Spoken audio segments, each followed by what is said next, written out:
राम मंदिर का जख्म अभी मैंने ख़त्म नहीं हुआ था कि भोजशाला वाला आ गया, भोजशाला वाला ख़त्म नहीं होगा कि काशी विश्वनाथ आ जाएगा, काशी विश्वनाथ ख़त्म नहीं होगा संभल का आ जाएगा, संभल का ख़त्म नहीं होगा मथुरा का आ जाएगा। सनातन की यही तो परिभाषा है।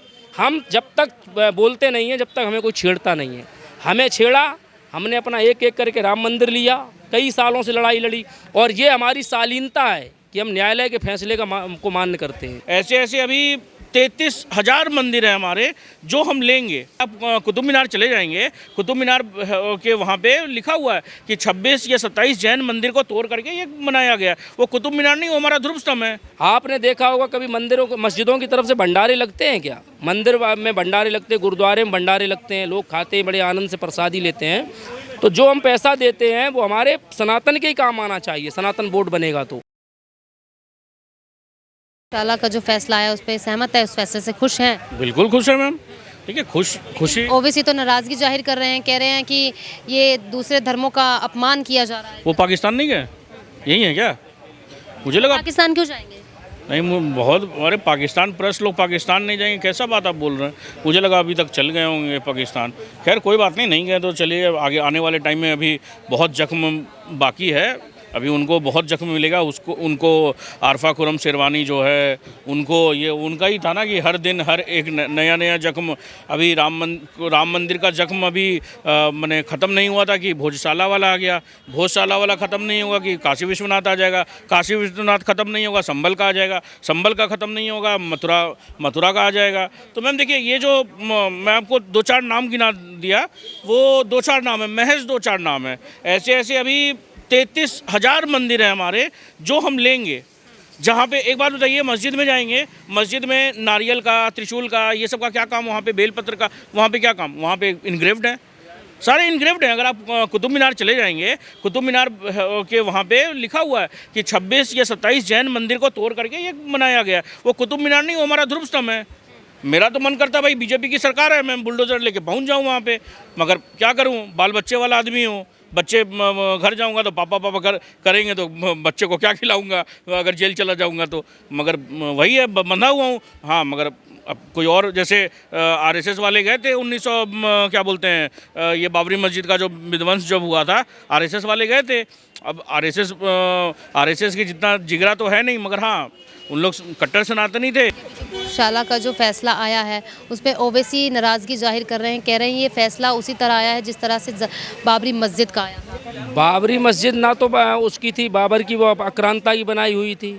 जितने भी ये कब्जे की हुई चीज़ें हैं, भारतीय जनता पार्टी की सरकार और माननीय न्यायालय हर चीज़ को मुक्त कराएगा। ओवैसी जो चीखता रहेगा, चिल्लाता रहेगा, इस देश का 20 करोड़ मुसलमान चीख रहा है, कोई फर्क उससे पड़ने वाला नहीं है। क्योंकि इस देश के सबसे बड़ी चीज़ अगर कोई रीढ़ की हड्डी है वो है सनातन, और सनातन की रक्षा बनी रहेगी तो विश्व बना रहेगा। क्योंकि सनातन ही सिखाता है हमें कि पूरा विश्व हमारा परिवार है, सनातन ही सिखाता है, और इसको पूरा विश्व मानता है। हम जब एक परिवार के लोग हैं, तो जब जो चीज़ हमने दी है विश्व को, वो चीज़ हम पर भी लागू होनी चाहिए। जब हमारी चीज़ों पर आक्रमण हुए, हमारी मूर्तियां तोड़ी गई, हमारे मंदिर तोड़े गए, उनको तो हम वापस एक एक करके लेंगे। ये भोजशाला तो एक प्रमाण है, मतलब शुरू झांकी है, अभी बहुत कुछ बाकी है। ओबीसी चिल्लाता चिल्लाता मर जाएगा, लेकिन हम लेते लेते नहीं थकेंगे। ओवैसी तो कह रहा है कि हम सुप्रीम कोर्ट तक जाएंगे। सुप्रीम कोर्ट में जाके क्या करोगे?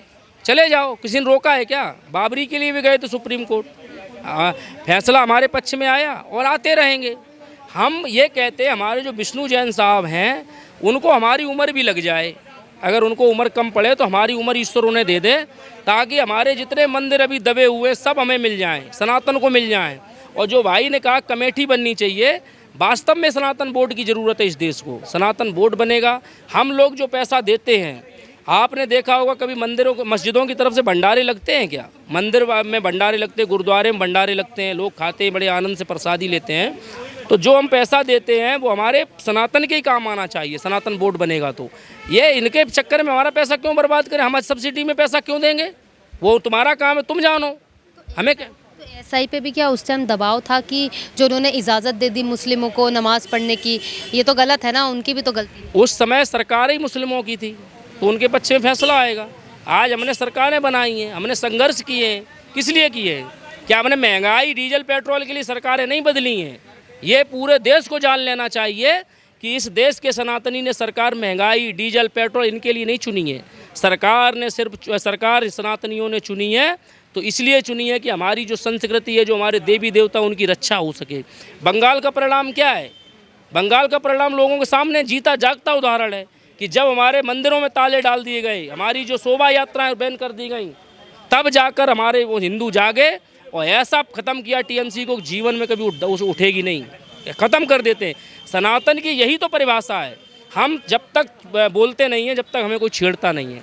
हमें छेड़ा, हमने अपना एक एक करके राम मंदिर लिया, कई सालों से लड़ाई लड़ी, और ये हमारी शालीनता है कि हम न्यायालय के फैसले को मान्य करते हैं। अगर हम लड़के लेना चाहें लड़के ले लें, कौन रोकेगा हमें?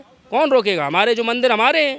इस देश में जब इन्होंने अपना देश अलग ले लिया तो इनका काहे का मस्जिद, काहे के मदरसे, सब तोड़ने चाहिए सरकार को, ख़त्म कर देना चाहिए। मदरसे में क्या निकलते? मुल्ला की ज़रूरत ही नहीं है देश को, आतंकवादियों की ज़रूरत थोड़ी देश को, देश में देशभक्तों की ज़रूरत है। और ये सरकार को भी समझ लेना चाहिए, अगर सरकार इस मुद्दे से भटकी तो सरकार अटक जाएगी 29 में। तो हर मुस्लिम एक जैसा थोड़ी होता है। मैं कब कह रहा हूँ हर मुस्लिम एक जैसा होता है, लेकिन मुस्लिम ही आतंकवादी क्यों होता है? मुस्लिम ही देशद्रोही क्यों होता है? लफ्ज़ जिहाद में मुस्लिम ही क्यों आता है? ऐसे कई कारण, थूक जिहाद में मुसलमान क्यों आता है? लैंड जिहाद में मुसलमान ही क्यों आता है? और जितने पढ़े लिखे मुसलमान, चार्टर्ड अकाउंटेंट, प्रोफेसर, सीए, ये सब तमाम मुसलमान यही आतंकवादी क्यों बनते हैं?